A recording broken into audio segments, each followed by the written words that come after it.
आज काय स्पेशल सोलापुरी काळ्या तिखटातलं एकदम गावरान चिकन कोण बनवलंय?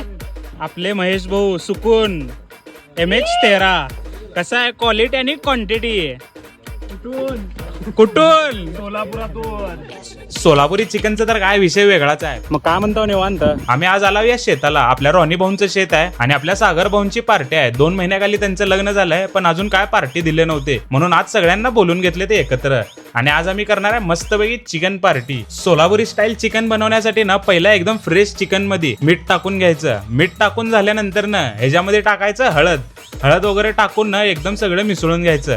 मग त्याच्यानंतर ह्याच्यामध्ये टाकायचं धनिया पावडर. हे सगळं झालं तर ह्याच्यामध्ये टाकायचं सोलापुरी काळा स्पेशल मसाला. जाळ आणि धूर संगटच म्हणायचं. हे सगळं एकदम एकत्र करून घेतलं की ह्याच्यामध्ये टाकायचं आपली दही एकदम सगळं मिक्स करून घ्यायचं. म्हणजे चवीला एकदम काय जबरदस्त लागतंय. आणि आपण कांदा टोमॅटो बिमॅटो जे सगळं कापून घेतलं होतं ते पण हळूहळू करून टाकायचं ह्याच्यामध्ये. आणि त्याच्यानंतर एकदम फ्रेश हिरवागार कोथिंबीर ह्याच्यामध्ये टाकायचं आणि सगळं मिसळून घ्यायचं. सगळं मिसळल्यानंतर ना आपले चिकन जे आहे ना ते काय असं दिसतंय. तर आता आपल्याला बनवायचं चिकन. त्याच्यासाठी हे तेल टाकून घ्यायचं. थोडं चिकन पहिला टाकून घ्यायचं. मग नंतर जरा चांगलं फिलिंग आलं की परत बाकी सगळं चिकन ह्याच्यामध्ये द्यायचं टाकून आणि जरा चिकन हुसतोवर गाणे लावून धिंगाणा करत नाचायचं.